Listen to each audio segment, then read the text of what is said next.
Hey everybody, welcome to another OG Therapy episode, but not any OG Therapy episode. Today's episode is specifically for Polynesians and anyone Polynesian adjacent, loving Polynesians, or just want to hear some good talk story time with some Polynesians. This is our second episode of Kava Konfessions. Do not confuse this with treatment or mental health advice or direction. Nothing on this podcast is made to supplement or supersede the relationship and direction of your mental health caretakers. Although David Kozlowski is a licensed marriage and family therapist, he is not functioning as a certified mental health professional in this environment. And same applies to any professional who may appear on the OG Therapy podcast. Welcome to the OG Therapy. And today I have a very special guest with me because this guest is someone I've known for a very long time, and I have something in common with her husband.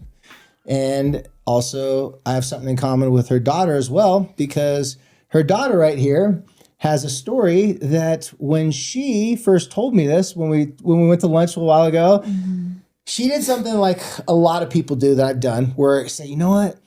I think we should be vulnerable. I think we should open up and talk about something that most men and most guys don't want to talk about. And it's called, starts with an H, help, asking for help. Okay. So there might be someone at this table that has a struggle asking for help. And I'm looking at you and me, so you can see myself in your eye, the reflection of your eyes. And so what I'm so happy about today, what she did was she offered help in a way that only a daughter can offer. When a daughter asks a dad for help, something about the masculinity goes away. He's like, okay, I guess so. You know, although my daughter helped me, my wife's like, no, she's just bothering me. My friends, I'll be cool. But when it's my baby girl, I can't say no. So let me introduce them right now. Actually, I'm gonna have them introduce themselves. So first off to my left is? I'm Taelor Holdcraft. Okay. I'm Loren Holdcraft. And I'm Ray Holdcraft. And Loren and I are actually related, and we all grew up in the San Diego area, more specific, Carlsbad, Oceanside. What's up, all of our Carlsbad, Oceanside peeps right there? Yes, And yeah, we got to make sure we got the Junior Seau jersey in there for all the Oceanside people in there. But we grew up together, we're related, and I remember I came back from, I was up in Northern California, the Bay Area, and I showed up, and I remember I hadn't played basketball for like forever, because all my surgeries, knees, I show up, I haven't played basketball. And I walk in, I see this guy on the court that's wearing top to bottom, all red Utah football gear. And I'm like, wait, who's that? The reason why I was so shocked is because I played football in the University of Utah, and I didn't recognize him at first glance. But then when I found out who he was, I just got introduced. This is Big Play Ray himself. When I was watching the University of Utah, after I got done, I was always looking for guys who were not scared to get hit and could really hit hard and were really tough and aggressive. But when I saw him on the basketball court, he was still hitting people, and he was still really tough and aggressive. And I was like, yeah, that guy played college football for sure. He wouldn't allow people to call fouls for some reason. He said, that wasn't no foul. That was no foul. I'll show you No a blood, foul. no foul. So instantly, Ray and I hit off. We knew all the same people. You know, we'd see each other around town, stuff like that. And then fast forward, I moved back to Utah like many Polynesians do. We find ourselves coming to Utah for some reason. And then sure enough, they moved back to Utah, and then we reconnected.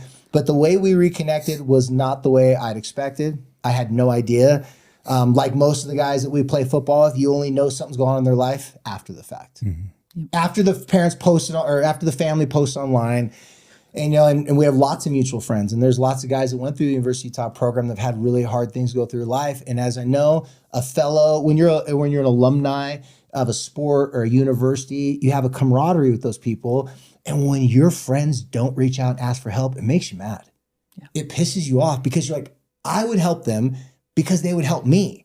So that's what I want to start off with is, before we get in the actual story, when you guys first came here from Utah and you settled in roots here, what were the first relationships that really made this your home? Because I got to tell something to our audience. Like them, I did not really want to come to Utah.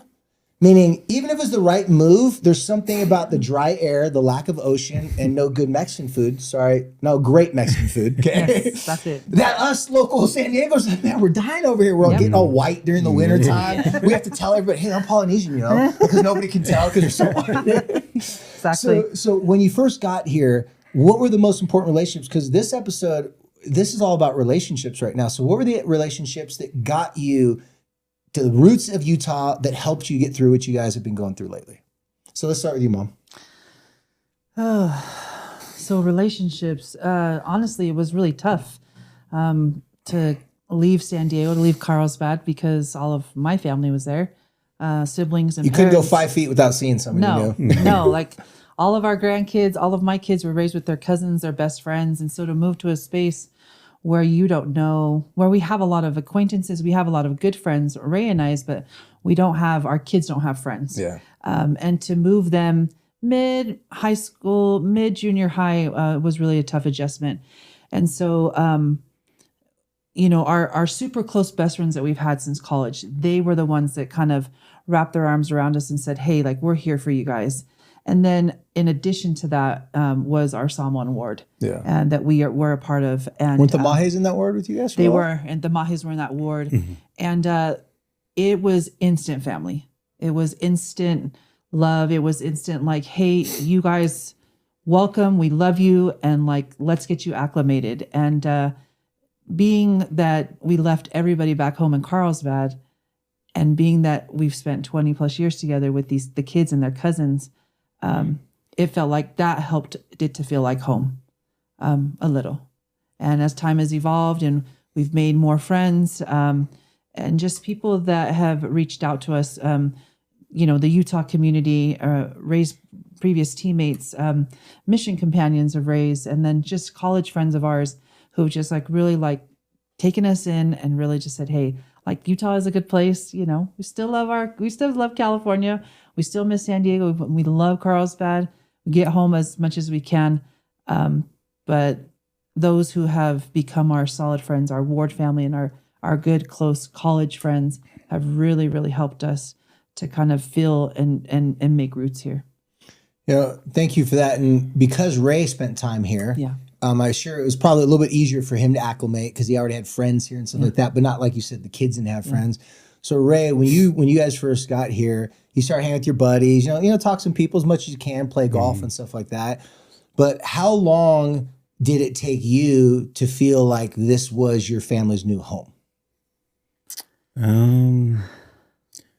Probably, I don't know, it's kind of tough because I always feel like California's home. Yeah, me too. And even though I did come play Utah a long time ago, I haven't really considered it my home yet, but just with all the friends and family that we do have now and that we've had here before, I mean, it's almost like it is like home now.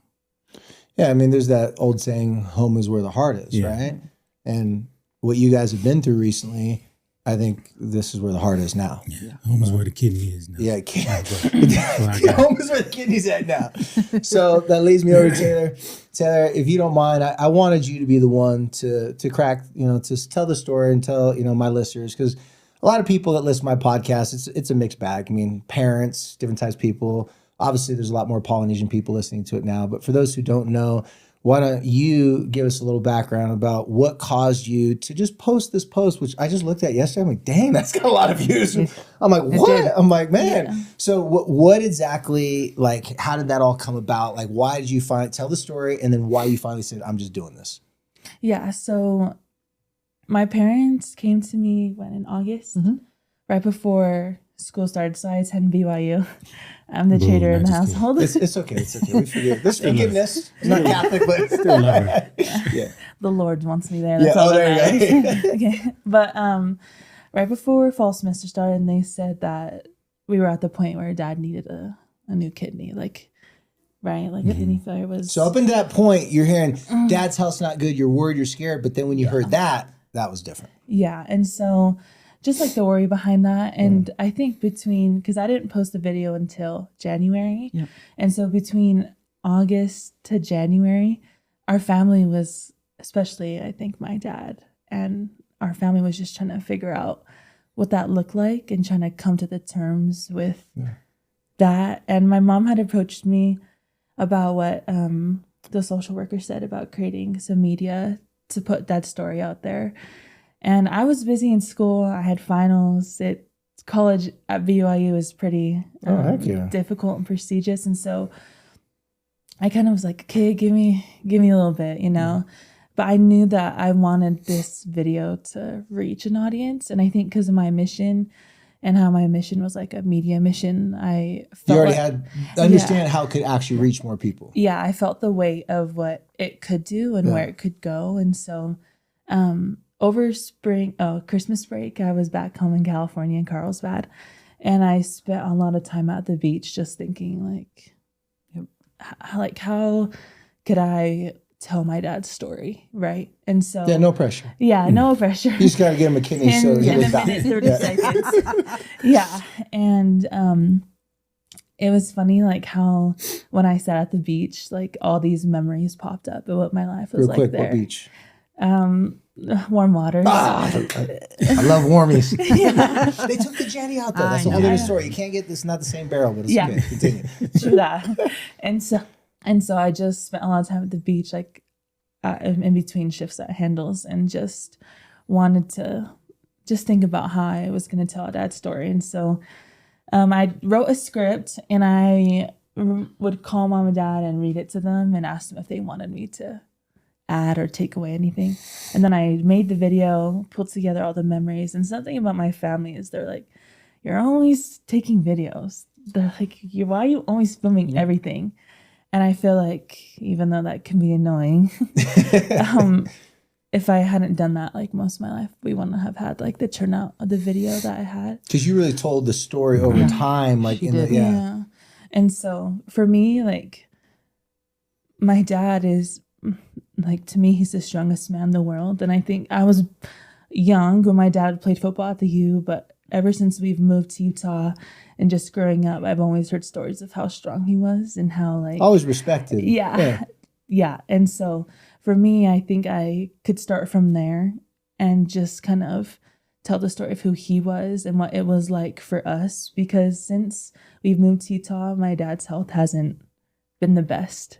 It's been a completely different shift into how we were raised. Like, and so for me, our lifestyle. Our lifestyle. Because he was playing changed. open gym basketball all the time, golfing, in and out, running around. Yeah. From going to like taking walks on the beach every Sunday together to like the mountains was not, it's a big And also difference. too, just real quick, you guys, as a psychologist, Google real quick, altitude, how it creates depression. Specifically for people that ancestors come from the ocean. It's Well, it's not just for them, but they found a big link. So lots of studies that the higher the altitude, it creates instability and depression. And basically what happens is it causes you to be more depressed, more anxious. That's why one of the reasons why the suicide rates are so high in the high mountain areas. Yeah. That makes sense. Yeah. Understandable. And so I just wanted to tell that story and to show who my dad is and that he has so much more life. And I think not only our family deserve to see him have that quality of life again, but he deserved that. And so for me, it was the whole process of making that video was very spiritual driven. And so I honestly I felt like I had to rely on the Lord on how to tell the story that he needed me to tell in order to and honestly, when I sent posting that video on Instagram, I was filled with so much anxiety. I was like, I already get like anxiety posting on Instagram. I don't know why, but I just wanted the message, and I had to throw my phone. I remember that exact moment. You press send and just threw your phone. Yeah, I pressed send and I threw the phone, and I was like, I don't want to look at it. But my phone just started going off. And so, well, imagine if it didn't go off. Yeah. That was the real fear. I put all this for my dad, and it's like crickets. Yeah, exactly. Yeah. And so, yeah. So do you think by any chance, a little background, well, not background, we're going to get to a little bit, how much, so we're going to tell a story, but how much of certain things that you chose to do in your life that were that put you outside of your comfort zone? What I'm really thinking about is you chose to serve an LDS Mormon mission. Yeah. Right? Because I work with youth, especially, teenagers, and I find a lot of them their families going through hard times. Yeah. They want to help their family, but they think, what could I do? I don't make money. I don't have any influence. I'm just a kid. And you showed that you can do a lot, but in order to do a lot, you have to believe that it'll have an impact. Yeah. So I imagine that going on a mission and the things you did leading up to this gave you enough courage and bravery to break through that fear Because I heard this a long time ago. Someone said the number one ingredient to develop courage and bravery is first you have to be scared to death of something. You can't summon courage and bravery unless there's really something scary in front of you. That's true. So you can't just be born with the silver spoon and be like, oh, yeah. You can't develop anything. Right. You have to develop it through I'm scared and you do it anyways. So what were the things leading up in your life, specifically the mission, that prepared you for that? I think for me, my parents have always said, like, what do you have to lose? Like, what's the worst thing that could happen? That is something they've always said to me. And it's always been, oh, well, the person says no or nothing happens. And so for me, I feel like I've always had that mindset of like, what's the worst that could happen? Why not try it? And so for me on my mission, I think something that really at least helped me is that I think I knew in life, right, growing up, especially in California, not a lot of people are members. And so you're just like under a magnifying glass 24/7. People are like, oh, are you supposed to drink that Diet Coke? Yeah, Hey, right. quit looking at me, man. Yeah. And I think it was like funny. Like people were like, oh, you're, they would always say, oh, you're Mormon. But then I was a varsity athlete. And then I was like one of the only Polynesian kids at school. And so I fit into them. I was all these different things. But to me, it just would made me like unique and want to try more. But I think You were already out of your comfort zone. Might as well just keep going, right? Yeah. And I honestly have never felt like this is me, but I've never felt like there was something too out of my comfort zone that I couldn't accomplish. I think I've always been down to try anything new. I think It's a gift she has. Honestly. I was just going to ask Mom, Yeah. what No, do it's you a think about what she's saying? Because she's telling me, it's like, I got this scared. I'm a little nervous and anxious, but then she's playing big sports. She's going on missions. She's doing things that scared people don't do. Yeah. No, she's always been like that. Like, and I actually think she gets it from her dad. She doesn't get it from me. I'm more like hesitant. I'm like, I'm worried if people are looking. But he I'm may worried just if not be smart enough to know he shouldn't do things, Yeah. though, right? Like, yeah. But like Taylor's always been like, it's never like, oh, I'm scared. It's like, what's the worst that can happen?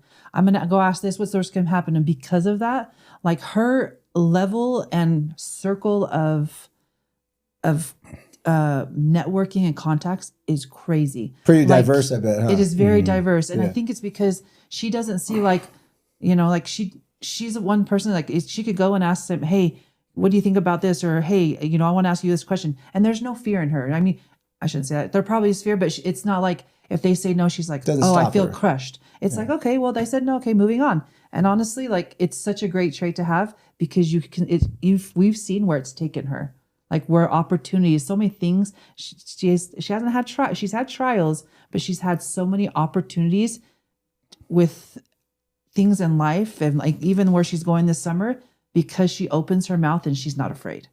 Well, that's so cool about this next, and you guys tell me if you agree or not. This what's I think so cool about this next generation of Polynesian kids, because I really think they're getting a lot of the best of our culture, but without the shackles, they can't have a voice. They can't speak up and share their own opinions. Because I think I could speak pretty much for our families. There was a lot of like head down, not a lot of eye contact, a lot of when parents said they're going to discipline you, they disciplined you. Yeah. They didn't forget to hit you. They hit you on the spot. So there was a lot of like, I can't say anything out of pocket. I can't take chances. I can't take risks. I don't have a voice. Yeah. So you got to be super proud as a mom. Be like, man, she gets to do, because I'm sitting here listening to you, what you just said. I'm like, I'm 51. I just learned that. Like, I'm jealous. Like, I didn't have that. Like, what if I say people don't like me? Yeah, Like, exactly. I was so scared of that. So, Ray, quick question for you. She did the video. Was that hard for you? Because when I met you at lunch, it really, even though we're not the same person, we come from the same type of guys. Yeah. You know what I mean? Yeah. I'm like, I'm putting myself in your shoes. I'm like, dude. I'm like, baby, don't do that. I hope it works. But I'm like, kind of that vibe. So what was going through your mind when she's like, I'm going to ask the world to help my dad? And you're like, are you worthy of that help? Like, what was going through your mind? Well, that's funny because when we met with the kidney team back in August, and they did mention to put my story out on social media, and then so we're like, okay, so I'm thinking about it, and then my wife, she's just like, oh, so have you had any thoughts or ideas yet? Like, how do you want to tell that story? Have you done anything about it? She would check in on me and stuff, but at the same time, like I'm a person who's like real private, and like you said, where we don't want to ask for help. or we just don't want people to. See you differently. Yeah. You don't want to be a service project. Yeah. Exactly. Or like a charity case. Sympathy. But at the same time, I'm like, when she did send that out, first of all, like the way she put it out, like the way she made it, it was me, you know? It was your personality, goofing, acting all silly, Yeah. doing all your stupid dances you always do. Not Yeah. to like interject, but like so many people are like, you know what? Like we know you guys, but we haven't seen that side of him. So it was neat to see like this is her perspective and who Ray is through his kids' eyes, and it gave us a more personal like take on him. And I'm like, which was executed perfectly, which was what we wanted. Yeah. Because looking at that, I was like, man, that's how it really was. And then seeing my current situation, and I'm like, man, how do I bounce back from this, you know? Especially like I need a kidney now. And if I don't get a kidney, like, what's my life expectancy going to be like? What's my quality of life going to be like? Because it's downhill from there. yeah. It's just downhill. And so, yeah, when she sent it out and started getting like all these, like, this attention, and I'm like, man,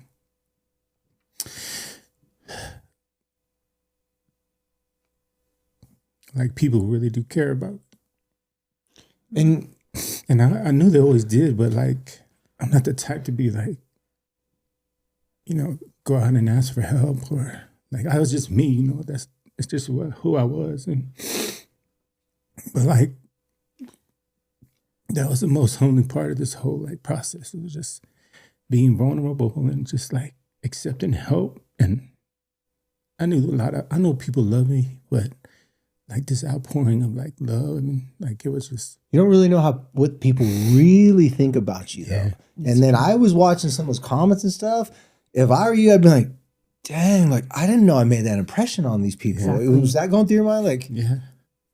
Well, because I've always told him that too. I'm like, you have a way with people. Like, number one, he's a really good listener. everyone wants to be his best friend. Yeah. Every time I've seen it, everything's your best friend. Yeah, like he just has that way with people. Like he's so good with it. So I'm like, you don't even understand like the effect you have and how like you influence people's life, even as like a more of a quiet person. Like your personality and just you're such a good listener, and you're happy and you're upbeat. And I said, and actually I asked him because Taylor's like, Mom, does he like the video? And I'm like, do you like the video? And he's like, this was his response. Yeah, I like it. I'm like, that's it?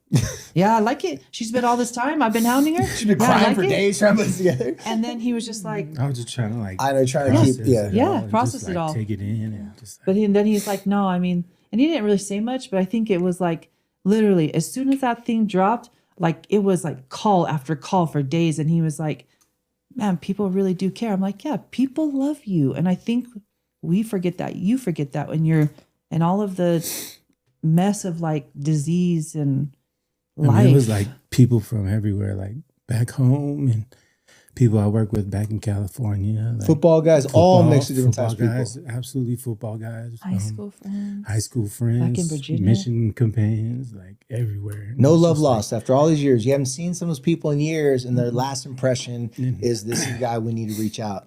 And that's proof to an old, I didn't even hear it till recently, but like, I think it's an old saying that says, the best place to store your wealth is in your reputation. For real. Because when the brownies hit the fan and life is tough, people will remember if you did them wrong or if you did them right. And if you did them right, it's so a cool thing about our brains, we've evolved to be social. So if you see someone else in pain, it actually causes you pain. If that weren't the case, our society would not exist. Right. Yeah. We wouldn't care enough to come, because we can't live like, if you're hurting like this, you can't, if this was ancient Polynesia, you can't go get fish, food, and water for yourself. If you're hurting, you need family, you need a tribe. And so, you know, as I'm sitting here talking to you guys and listening to this, I just know that this is a great example of relationship health. Yeah. Relationships are going to make us healthy or not healthy, or they're going to improve our health or decrease our health. Yeah. And in this situation, it improved it. So Taylor, if you wouldn't mind sharing, because we've been holding out kind of like a Quentin Tarantino movie. Like we started saying something different and then we kind of pulled back. You don't know what's really going on to the end. So why don't you tell us about the relationship part of the story, and really just the overall big blessing that came from a relationship. Oh, like how dad got his kidney transplant. Yeah, so I started my mission in Nauvoo. I think it all really goes back to that. But tell people where Nauvoo's at for those who don't know. yeah. I didn't know where it Navajo. was. Yeah, if someone's not Mormon, they'll have Yeah, no idea where so Nauvoo's at. Nauvoo is in Illinois, northwest Illinois. I think it's a historic site for our church. Yeah. I called it Navajo. I thought I was going to Navajo. Yeah, when she opened her call. When I Hey, opened my there's no mission call. Navajo Indians out here. What's going on? Yeah, I thought I was going to Indian reservation, but found out it wasn't that. And so I was one of 60 sister missionaries. So Nauvoo is just a sister mission. Okay. So there's no elders there. And then So you're just talking to people, but you're not like actually just introducing people to the church. yeah, Okay. so they come to Nauvoo. It's a city. I used to call it like the Wakanda of the church, only because nobody comes in and no one really goes out. Like Yeah. you come in because you know of it, and if you don't know about it, You then would never- you would never come. It's only a destination for people who know. yeah, exactly. Yeah, and like passing people who are like For on everyone road else, trips. it's just they needed gas, right? Yeah, truly.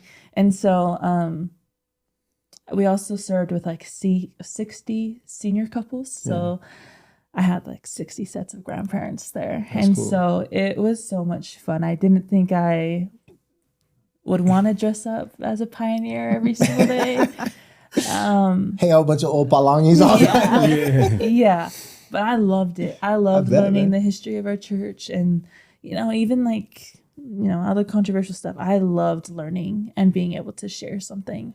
And so, Every family's got its own history that's hey, it's just part of the Yeah. history, Yeah. man. Exactly. Yeah. And so I served there for a year, and then I left for the last 6 months to serve in Seattle. And so I started my mission. I served in from October of 2020 to March of 2022. Anyway, I came home, living life, and then I came home, and that's kind of where Dad's health started declining kind of around the time I came home. Ever since then. And so people always ask me how I was doing. I never said how I was actually doing. Yeah. I think I fall in that category where I don't like to ask for help if I don't need it. And so anyway, Or you don't think. I don't think I don't Yeah, in need these situations when I counsel people, usually the kids are either posting all the time, everything, or they're just really like keep it close to the chest. it. Yeah. Yeah. True. There's no in between, Yeah. really. Yeah. Anyway, so then I posted that on Instagram. I posted it on my mission. So we have a Facebook group chat. Yeah. And then I have a text thread with like all the girls I served with. Yeah. Anyway, I posted it on both of those threads. I didn't think anything of it. Some of the senior missionaries like donated to Dad's like transplant fund, stuff like that. Anyway, and so I posted it on January 9th. And then I get a text on March 10th, almost like exactly 2 months from the day I posted the video. And they're called like the Burns family. Yeah. I served with them. Doug and Joe Burns. And so They look like the sweetest couple because I watched the news station. I'm like, how sweet are those people? Yeah. super sweet.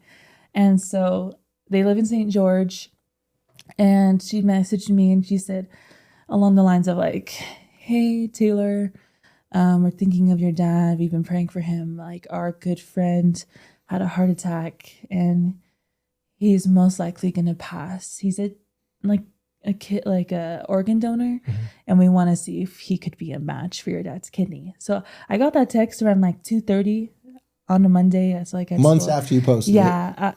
And then I texted it to my mom and dad, and I was like, What do we I do? have this. Follow I up? have this. So she asked for like my dad's name, his birthday, and his transplant center, and so I gave that to her. So I went to bed. Like I went to class, came home. I went home and I took a nap, and my phone had died. I don't know if my parents know this, but my phone had died, and so I plugged my phone in, and my phone. I woke up from my nap and I turned my phone on, and as I turned my phone on, her call is coming through, like Sister Burns' call is coming through, and I answer it, and she's like, "Hey, to me that was a miracle because my phone was dead. So at the right time, she called, and then she was like, "We can't find your dad on the transplant list." Yeah, but he's not an active. He's not an active listed as an active needing a transplant. Yeah. So we eventually found out that was because he was on the live donor and not the deceased donor list. Oh, there's 2 different lists. Yes. Yeah. And Thanks for letting you know, right? Yeah. Well, we had opted for that. We wanted a living donor. I thought it was an accident. I'm like, that's messed up. no. So we wanted the living donor because the living donor is Higher percentage. Yeah, the longevity of the kidneys is lasts longer. So we were like, no, we just want to be on the living, not deceased donor. But technically, so continue the story. He's technically So still then alive. she was like, we need your transplant coordinator to contact us ASAP to figure this out. Anyway, we have dinner. My mom went over to go visit someone in our ward, drop flowers off. So she left. So we had just finished dinner with Dad. And then They called. oh, maybe before this. No, you said they want you to call our transplant center so that they want our transplant center to call the donor center in St. George. And I'll be 100% honest. I haven't shared this with either one of them. I was like, let's be real. Nothing's going to come of this. I was just saying, this looks like a Hail Mary. This is not looking like anything. I'm like, how am I going to call, our transplant coordinator? So I leave a message. I'm like, hey, this is the situation. I don't know if you'll get this between now and then, but I'm kind of like, Taylor's asking me. I say, I'll do it. I do it. Well, and honestly, I woke up from my nap and I went downstairs and I was like, hey, we need to contact the transplant. Or what is her name? Our transplant coordinator. Our transplant coordinator. And Mom's like, okay. And I feel like a child knows when their parents in a way being like, Ignore them. okay. A little dismissive. And I'm like, but like there was something in me that You're like, no. I was like, I asked 4 or 5 times. Yeah, I was did. like, I think we need to call. And then I came back downstairs and I was like, did you call yet? And she was like, I'm making dinner. I was like, okay, I'm sorry, but She's used to bossing you around. I know, right? but I just had A feeling. Oh, yeah, absolutely. Anyway, and so then we had dinner. I was gone. Ray he's kind of an escape artist, right? So then he just doesn't tell, he gets a call, but he doesn't have to tell the girls. He just walks upstairs. Well, the thing is, my dad's phone sucks. Honestly, if you call him, you can barely hear him. So his phone was just on. When he was walking upstairs, we were like, okay, good night, Dad. But then I could tell he was listening to a voicemail. Yeah. But I didn't think anything of it. So then all of a sudden, he's calling me because I'm over at the neighbor's house and he's blowing up my phone and I'm like, yo, Got her 10 times. Yeah. She's not picking up. yeah. So finally I'm like, yes, honey, what do you need? He's like, the I said, IMED. get home. No, he said, IMED called. Can you come home? And I'm like, now you're like, wait, what? IMED, kidney? He's like, yeah. And I'm like, oh, yeah, I'll be right home. So I came home. she came home and then she's like, where's Dad? And I'm like, upstairs. We're just cleaning up dinner with my sisters. And she runs upstairs. Probably the fastest I've ever seen her run upstairs. Yeah, I'm like, what the what's heck's going going on? I'm like, nothing at all. I'm like, what's wrong? And she's like, nothing. I'm like, okay, whatever. I said it like that. Yeah, you're like nothing, but But the beautiful. But we were also Nothing, honey, nothing. she's like, nothing, just you're fine. I was like, okay. So me and my sisters were just messing around downstairs cleaning up dinner, and then eventually, I don't know what happened between then, but all I know is that they came down an hour later, and they came down and they were both quiet and they had tears in their eyes, and I was like. So you guys would tell us what's going on. So I know that look. So I was like, it's either really good or really bad. Yeah, exactly. I think the first thing I said was, "Who died?" And my mom's like, "No one died." And I was like, Actually, somebody did. Well, okay, yeah. Eventually. But in that moment, then I said, "What's wrong with Grandpa?" Only because our grandpa's getting old. So I was like, "What's wrong with Grandpa?" Nothing's wrong with Grandpa. I'm like, "What's going on?" They're like, "Your brother's coming home. We'll tell you when he gets home." I'm like, "Well, that's just great." But you can tell them what happened upstairs because I don't even know. So my transplant coordinator, they called and they said somebody wants to donate a kidney in your behalf, and but they still needed to run some tests. The blood that I had on file, your antibody my test. antibody test, it expired in they say. So they couldn't use that one then. No, they couldn't use that one. So they wanted us to come up to Murray to get to do a blood draw. And it was almost midnight. So they're like, hurry up and go do that so that they can send in the labs, the blood, so that they can do a test. Yeah, everything's timing now. It's like, go. There's to see if my blood matches up with his blood and just things match up. And so we would do that. And then they were like, call into work. You know, you need to be on call in case something happens out of this. Because if it does, then you need to come in right away. Because when the kidney passes, or when the donor passes away, they'll put the kidney under saline. Well, to keep it alive. Yeah. And so, but they'll light it up to. But there's a time limit, right? Yeah, well, like the donor, if the donor dies, he has 2 hours. Like once they pull the plug, he's got 2 hours to die. Yeah. And if he dies on his own within 2 hours, they use the organs. If he doesn't die on his own, you can't use the organs. Okay. So that's why you're on the live list. Yeah. Right. Okay. Yeah. Right. And so. So weren't you a preliminary match before all that? Did you know if you were? Yeah. Well, my blood matched up with his blood. Yeah. They still wanted to do some tests. You gotta check every box. Right. Yeah. So we do the blood test, and then the next day they're like, "We'll call you." And so the morning goes, and it goes through the afternoon. Well, they called in the morning. They're like, "Hey, the patient expired. They're going to do a biopsy." And we're like, "Okay." And they're like, "We'll call you." And I'm like, "Okay, this guy hasn't eaten since 9:30 last night. I know He's getting like hangry. Yeah. You know what I mean? Like he's like, I'm hungry, but I'm like, you can just drink apple juice. That's all they said. So here you go, get yourself a lot of apple juice. So by noon I call. This is like in the morning when they called us. Yeah. So by noon I call and ask them how everything's going, what they feel, if it's going to be. Because while we were waiting, and then, you know, you start to have like little doubts settled in. Like, well, you're trying to protect yourself Exactly. from bad news or something not working. Yeah. Yeah. And so you're trying to stay positive and be like, this is going to work out, be optimistic. But then the longer the wait was, we were like, man, maybe it's just not meant to be, and maybe it's not going to work out. And then we're back to like square one. But so like around 5 o'clock comes, and then they call, and I'm expecting to hear like it didn't work out. And so she says, the surgeons like what they see, you need to get to the hospital. ASAP Rocky, just like that. Yeah, they didn't tell us what to bring or anything. Just need to go check into the 10th floor. They're waiting for you. And at this point, I'm thinking that I still need to do more tests. Yeah. And you didn't know you're going under the knife when you got there. They didn't say anything about getting the transplant. Probably even better. You probably were a little more scared. Yeah. So we get to so we're like, we gotta go. We get to the hospital. We tell the family we're heading to the hospital. We check in, put the gown on, and they start like doing tests. Like they put this PICC line in my neck because I had to do pheresis to get all the plasma out. And so so while they're telling us that we're gonna do all this, so Loren finally speaks up and says, "So if he's getting all this stuff, he's like, is he gonna have a transplant?"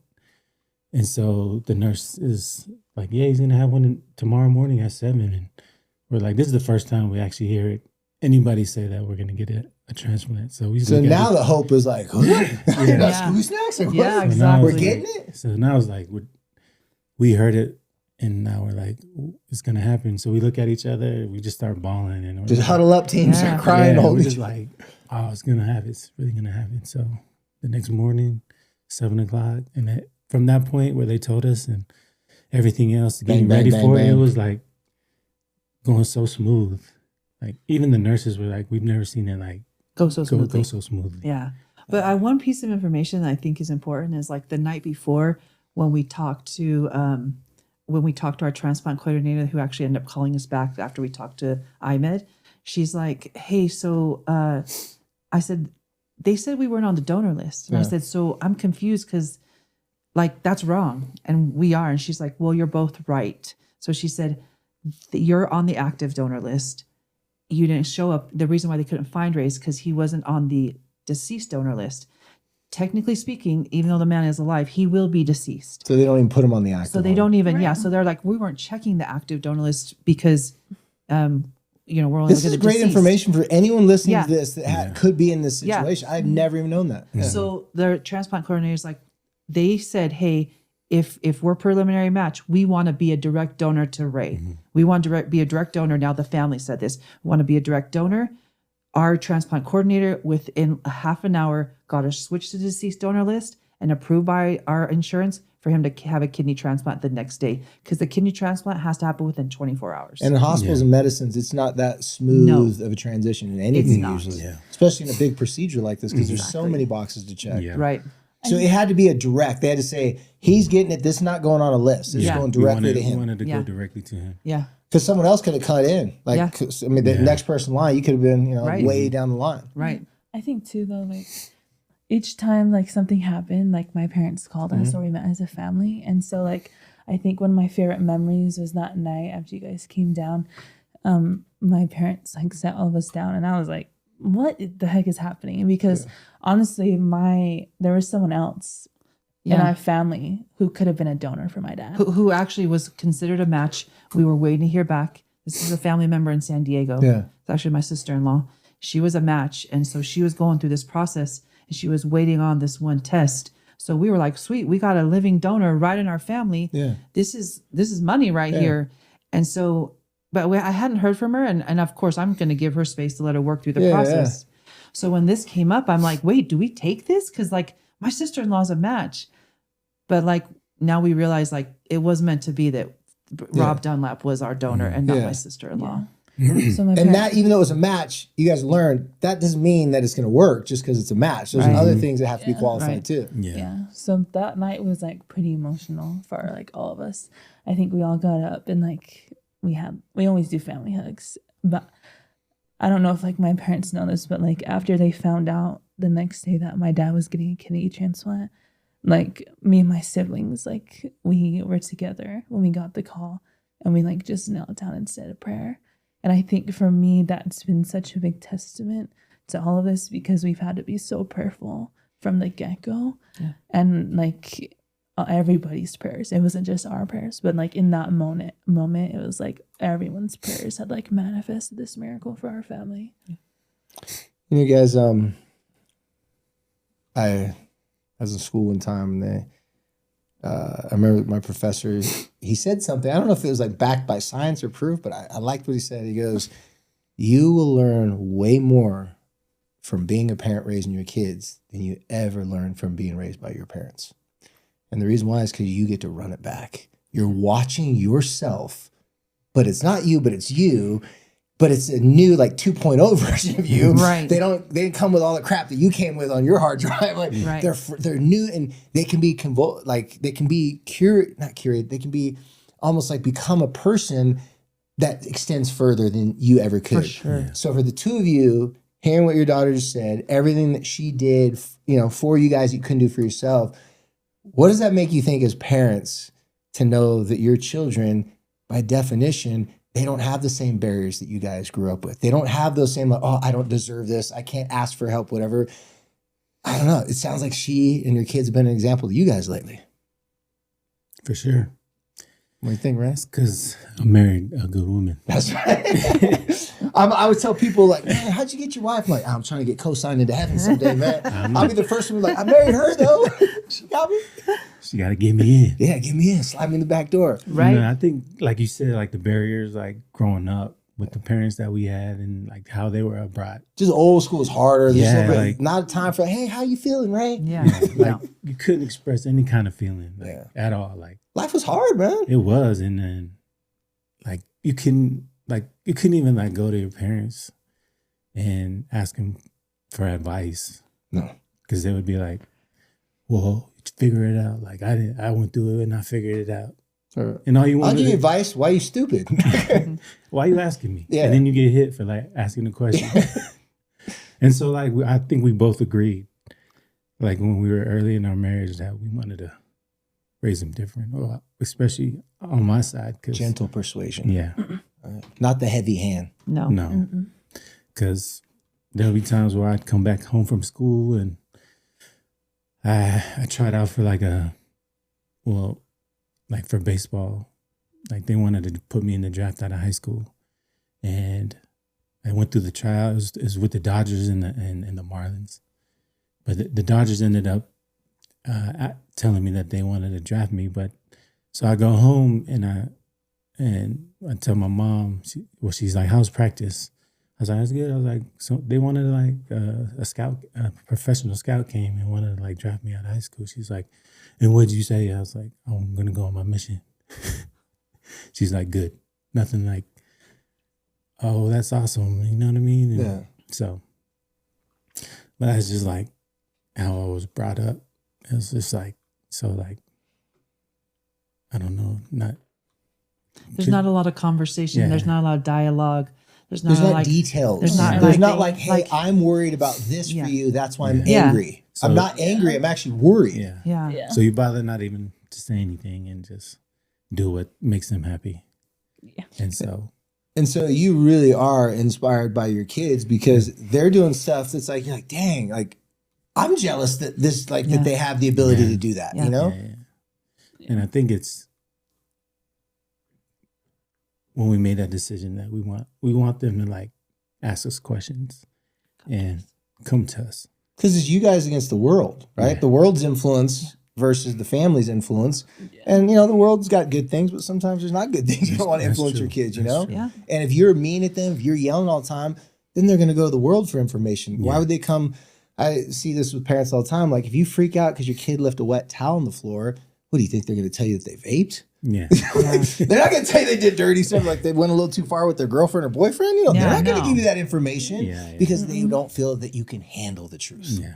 And I think the older generations had a harder time handling the truth. They could always be, oh, you could tell me anything. No, Proof like says that. otherwise. Yeah. History says otherwise.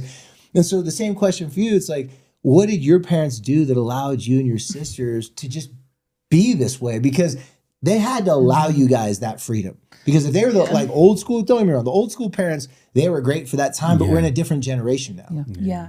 I think like for me, my siblings, like my parents have always been the type where we talk things out. Like if I express that I'm frustrated with my brother, my mom will call my brother and be like, we're talking about this now. And if I don't want to talk about it, my mom's like, I don't Deal care. with We're it. talking about it. But honestly, like growing up, if there was ever a bickerment or if anyone was ever like feeling some type of way, Yeah. we always sat down on the couch and we talked about it. Like I remember even a vivid memory, like one night someone got frustrated with my brother. It's probably mom. Yeah, it was me. It's always me. It's okay. Yeah. But she Mary's got the nice frustrated, she got parent. I'm the mean frustrated with my I know my who your brother. mom's dad is. I've Yeah. been in the house. She got frustrated with my brother. And I was just sitting on the couch reading my scriptures. But I was like, you know where you just don't want to make an exit because you don't want to get involved. Anyway, I made an exit. You like trying to pull your arm out, slide out the back door. Just don't- Yeah.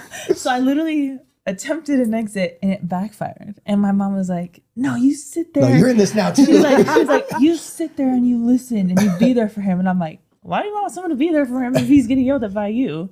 But I've realized like I'm really grateful that in moments that I've gotten to just like sit there Just be the emotional and support watch human. and watch it happen. Yeah. Because I think I didn't realize people weren't raised like that. Even like I have friends who are like, that's not normal, Taylor. And I'm like, oh. And it's not just unique to Polynesian families. No, Like, there's yeah. a lot of families that they don't really care about what you're thinking. Yeah. No. Yeah. And like my parents, like I remember I was going into high school and they sat me down. They're like, you want to do drugs? You want to drink alcohol? Any of it. You do it. You tell us. We'll do it here at home.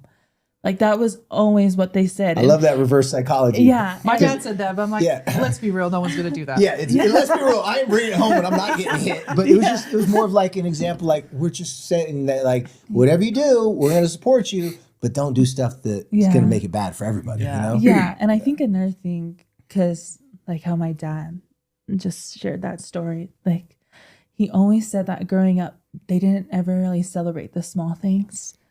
And so in our home, we always celebrate the small things. High five the small things, right? Yeah. Like, what's and up? like whether that was like me getting an A on my test or like me trying out for basketball and like getting on varsity or like getting us to like just do anything. My family was always like, we're gonna celebrate those things. And so I'm really grateful that my parents did that. I feel like I've seen the difference it's made in my family after seeing like how their families were operated and run.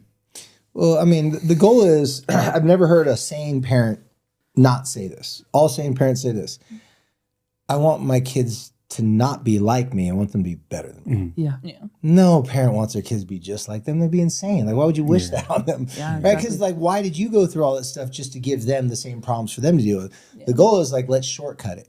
But the challenge is, and I just want to congratulate both your parents because the challenge, so we were raised, I just like to be dramatic. We were raised by cavemen and women, okay? Then we're supposed to raise like really like sensitive, loving children. So there's this bridge between generations. I'm not joking. This is the generation break. For generation after generation, it was the same thing. No shame, no fefe. Like you just like this, no eye contact. I'm talking about Polynesian community. Like there's just this thing that you just do. There's the social norms. But now that's changing. Yeah. Now the social norms like, hey, how about instead of just hitting each other, being mad and holding grudge the rest of life, let's talk it out. You only get better at what you practice. So if you get better, if you practice like dismissing your kids or like shutting down, just stop fighting, stop arguing because I've had a bad day and I can't handle it, then you get better at dismissing things. Yeah. But when you're forced to sit down and talk it out, after a while, you don't have to be forced to do it. You just know it's the way. It's the best way to do it. Deal with it now instead of dealing with it 2 weeks from now and let the grudges hold. Because when you have friends, you see friends will fight and argue over the pettiest stupid things that they just didn't talk out. And with digital communication, I think your guys' story is a great way where you can use social media to be socially healthy. Right. Yeah. Everything I talk about with people is social health, which really is just relationship health. Yeah. You use the relationship that you develop. You had no idea when you were there. What if you're a missionary there and that family, that couple didn't have a good impression of you?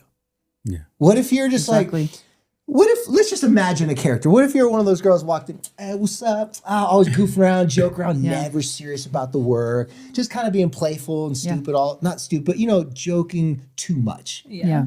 Then people don't take you serious, right? So those relationships you develop led to a text phone. Then because the person, that woman on the news article, there's no way if she would have got a phone call say, hey, would you like to donate your husband's kidney? This woman's grieving. She's going through the hardest thing in life. Yeah. Donate to a girl that we don't like? Yeah, exactly. That phone call does not happen. They're saying, will you donate to a girl who's like our granddaughter? Exactly. That phone call happens. Yeah. So I really want you guys to just do, because the cool thing about this has a shelf life forever. Like this is not like a current event type of thing. Yeah. For any daughter out there or any child out there that their parents, because I work with a lot of people, their parents are going through drug addiction, physical issues, no matter what it is, that thinks that I don't have the ability to help. I'm just the daughter. I'm too small. I'm too small of a person, meaning like influential wise. No one's going to listen to me. What would you like to say to kids out there that want to do something for their parents, but they are scared and they don't know where to start? And I know it's a general question, but Yeah, I think something that I feel like I've been taught my whole life, not only by my parents, but I think like my village, like in California, my mom said we lived within like a 5-mile radius of all of our aunts and uncles. And so I think something that they've always instilled in us, and I even think from Fire Mountain Road to Poinsettia. Exactly. Right? And so I think they've always taught us to rely on our gifts that we've been given. And that your gift is it's yours to give to other people. Exactly. Yeah. Okay. And I think if anyone was in my position, I would tell them to look at what they already can offer, because I don't think anyone's expecting you So to. you don't have to change yourself? No. You have things about yourself that No. can help. Okay, I like that. I think because for me, it's like as a missionary, those missionaries who are robots, Yeah. who no one wants to be around. Those students, missionaries. There's lots of people like at work just, who are robots like, too. Yeah. Yeah. But I think it's because people take their personalities out of something. They don't trust that their personality Yeah. could magnify whatever they're Exactly. doing. And I think we're given gifts to be able to like excel and bring goodness to others. And so for me, it wasn't really like me doing something extremely out of the ordinary. Like my family knows I like to post on social media. And you're a media mission, so Yeah. you knew that actually it helps. Yeah. And I think for my mission, they taught us how like a story can have a lasting impact if you do it the right way and you like have the right narrative. And so for me, it was just using all these experiences I had. Like, I don't know why in the beginning of college, I thought it was going to be a good idea to be a photographer. Like, Yeah, I was my mom questioning never that. questioned me in that moment. But I She's like, learned, but what are you going to do for work though? Yeah, exactly. yeah, Because you but- don't get paid doing that. Yeah, exactly. seriously. But like, the things I learned in those college introductory like classes for editing helped me on my mission. And then editing programs I learned on my mission, and the people I met on my mission that trained me on media helped me into what I did for my dad. And so Cultivated all that together. and then You can just make that up one day. Yeah. And so I feel like it's just being humble to like learn something new That you're not good at. but that you can make it for your own good. But I honestly think it's just coming down to like, what do you already have to offer and what can you channel to help your family? If you're a bomb chef, freaking cook them a bunch of meals, take it to them, like do what you already have. I love it. That's such great advice, because you're right. Kids start to think like, I don't have $1 million, so I can't help my dad. Well, if the family if anyone had $1 million, we wouldn't have this problem, right? So there's just, what do you have? I love that. I love that. Mom, how about you? Same thing, a mother, husband struggling, physical, because this is actually so much more common. I think you guys realize after you post it how many other people have gone through stuff. Yeah. And dang, a lot of people like, this is not, and they have more sympathy and empathy, more empathy and compassion, because they don't want to wish that on any other family. Right. Yeah. So would you say to any mom out there trying to help out a stubborn husband, won't ask for help, that kind of thing? Well, I think first of all, like you have to have like what's worked and what I've learned over this process is we can't have an expectation of what we think someone should be doing. Yeah. Right. Like, so can't assign an outcome. Oh, they have to do this. You can't assign an outcome. Yeah. And I think like, honestly, being in this position with Ray, and from like almost going blind, like right after we moved here with that issue, and then just snowballing into like the kidney issue. I think what you have to do is you have to give the person, like your spouse, or whoever you're caring for, like you have to be empathetic.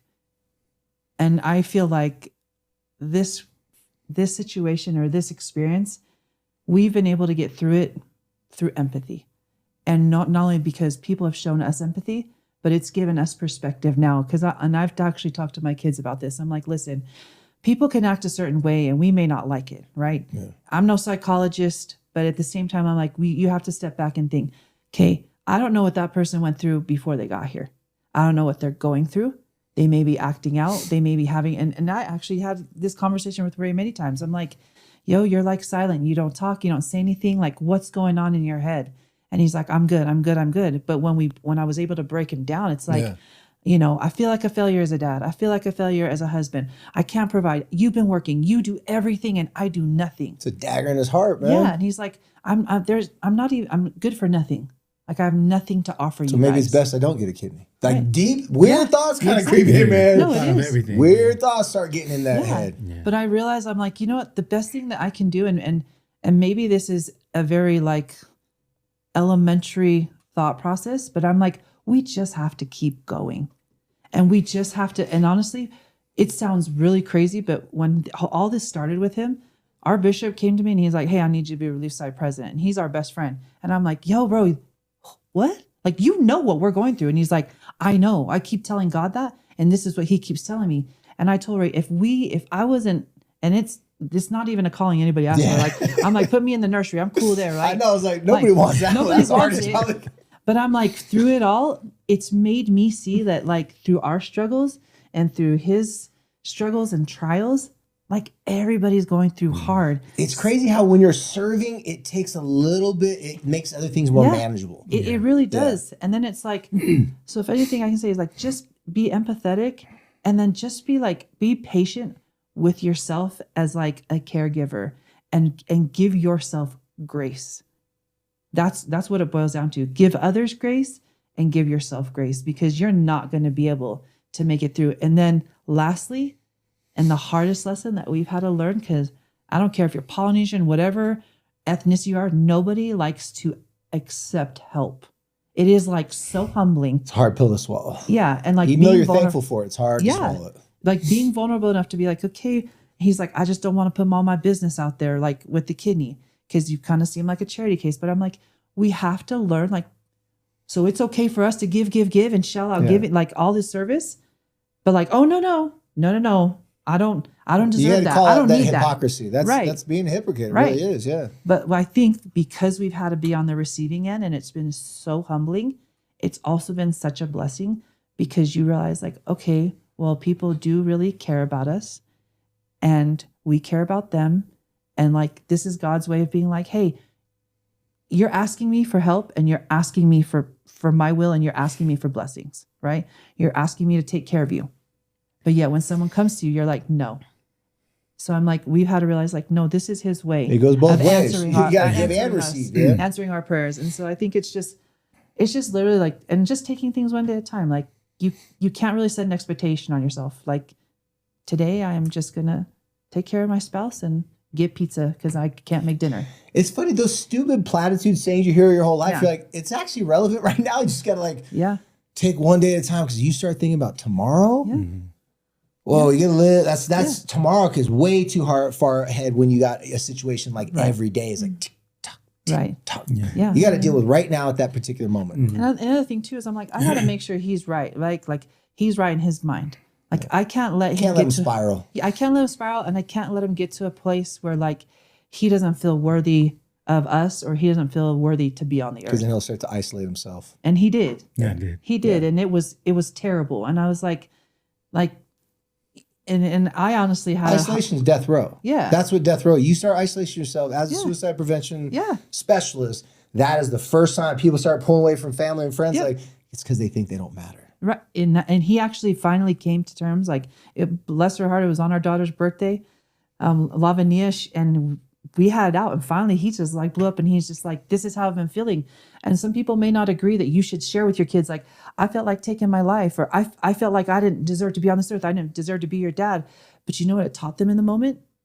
It taught our girls that like, dad feels like this. Well, I've been feeling like this too. I've been mad, and it's okay for me to express how I feel. And it's the validation of like, you know what? You're entitled to feel that way. I'm sorry. We love you. And then it's like, it's making a safe space for them to express their feelings. Because if the leader of the tribe, leader of the family, expresses that they don't know what to do, they can't handle it, they want to tap out, then everybody else is like, okay, we're not crazy because we're feeling similar things Exactly. too. But if you don't know that the person that you look to for strength, too often, obviously the reason why, you and a lot of people do that is like, if I show weakness, then my leadership, they're not going to follow me. They're not going to think that I can keep this together. So I got to fake it till I make it. Exactly. Well, this isn't really, needing a kidney is not fake. Right. So you can't fake it till you make it in a No. situation that's life or death. Yeah. And man, great, helpful suggestions. Yeah. I really like those a lot. Those three, we're going to make some good reels out of those ones. I like that. So Ray, you got other guys, other men, women, kids out there going through what you're going through. If there's anything you could tell them that you do not want them to make the mistakes you did, or maybe not mistakes, but like just share with people what are some things that could help them navigate this. I think the number one part would be allow people to help you. Like Loren was Kill the telling- ego, huh? Just let it go. Just allow people to help you because you've done things that have touched people that would want them to help you out, So just allow people to like help you and be able to accept that. And it's okay to accept help from people. And just try to stay positive through it all. Like Loren said, I got to a point where I wanted to give up.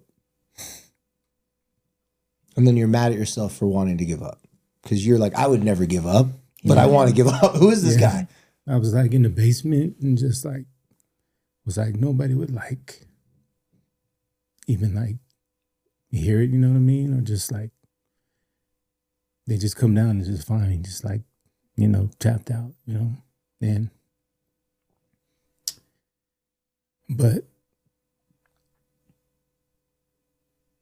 like, thank Heavenly Father that like I didn't go that route, and I think going through this whole situation, I tend to like just concentrate on myself or just think about myself, but I'm not the only one that's going through it. Like my family's going through it too, and I almost like lost sight of that. So we try to have like check-ins and check in with the kids to see how they're feeling and like where their head's at and through this whole situation. I think Loren would do it more because when I was in the hospital, but I think that's really important too, to check in with their kids and check in with everybody in the family that's actually going through it also. Because like you said, like they see us in this because they're going through it too, and they maybe not feel like they can express what they're going on, what's going on in their mind. They're waiting for you to go first. Huh? Yeah. So I think that's also important too, is just to check in with your team and your family. So you lead by being strong when you need to be strong, but you also got to lead by being vulnerable and real when you need to be vulnerable and real. When that's required. Yeah. Yeah. I think you got to release those emotions. Because then once you're like, okay, like I know that I'm not crazy and I know everybody's like been feeling this weight and I'm feeling this way and he's feeling this way. Then you're like, okay, now we all know how we felt. Okay, done. Let's move forward. How are we going to move forward together? Mm-hmm. Because this is really, selfishly, this is a dream come true for me because I grew up in a family with a lot of mental health and a lot of issues along that, a lot of abuse, you know? Yeah. And, you know, sometimes when you're a little kid, you're watching your family like it's a TV channel and you're like, I can't change the channel. Like, I want to change the channel. I want to turn it off. I want to turn it off. And then, you know, you grow up, you're like, okay, I don't want a family like that. I'm going to try to be different than that. But trying to be opposite of your family sometimes is an extreme. It's an overcorrection. Yeah. And you do things to be different than your parents instead of realizing, you know, there are a lot of good things about them. For sure. Yeah. And, you know, they did the best they could, giving them grace. Mm-hmm. And then saying, you know what, if they knew what I knew right now, they could do what I could do. So I'm going to do it for them since they couldn't do it. Yeah. Because I always get this thing in my head, like I imagine like hundreds of years, my ancestors like up in heaven looking down when I was screwing up with drug addictions, this and that. They're like, damn, that's my fault, bro. Sorry, I gave you that issue. Like, my bad. Like I should have corrected that, but I was too high to do it. So good luck with that, you know? Yeah. But like you're literally breaking all the negative cycles and reinforcing all the positive ones. So you're fortifying a stronger family, which then your family goes outward and represents Polynesians more. So if people are running into you and the only Polynesians and Mormons they know are you, it's like, oh, that's pretty cool. Yeah. You don't got to baptize them or nothing. You don't got to like try to proselyte to them. Because just by the fact that they talk with you, next thing you know, they're like, oh, tell us more about Samoans and Hawaiians. I mean, how many times have you guys had that in your life where you're the first person they really had? Next thing you know, they're like, they go around, I got a Samoan friend. Yeah. I got a Polynesian. Like for some reason, like, I got the one guy, if someone picks with me, he'll protect me. Right. You know, like there's just something about the Polynesian culture. That's why this podcast, to hear you guys say what I would have wished my family could have talked about. I'll never get to hear my parents have those real conversations. I still don't know. I don't know what the real story was. Now your ancestors, your kids don't have to, oh, what was grandma and grandpa? What was that like when you guys went through that? Oh, well, press play. We can watch the whole thing and play for it. Yeah. So just thank you guys for just doing what our ancestors couldn't do. They just weren't allowed to. But man, using technology and networking, telling stories, I can't think of another culture that was kind of made to do that more than, I think Polynesians are great examples of, at their best, of social health.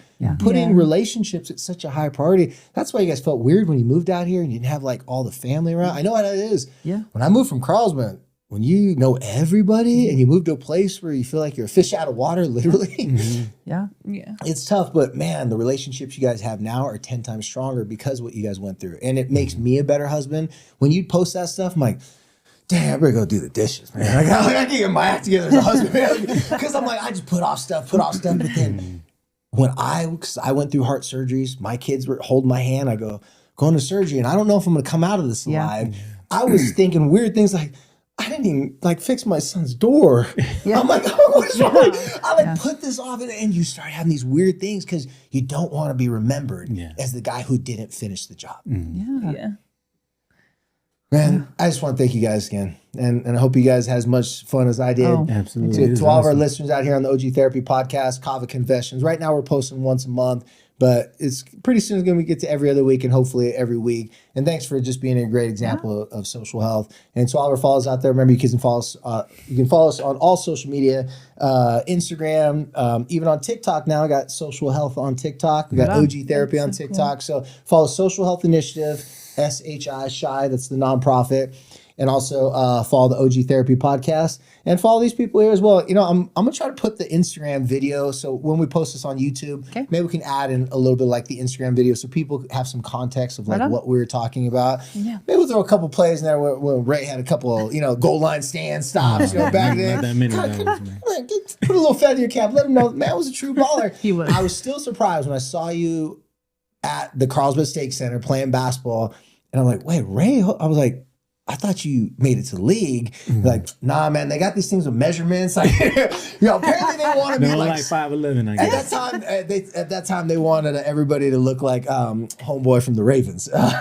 Ray Lewis. Yeah, Ray Lewis. They wanted Ray Lewis. That's a real big Not player. a lot of dudes look like Ray Lewis. So, but man, I'm glad to have you guys. I'm glad you're here. And just to let you know, we're going to dedicate this episode to our cousin Eva Malifua. Yes. Yes. Love you, Because Eva. there's not a better family that represents social health than that family. Yeah.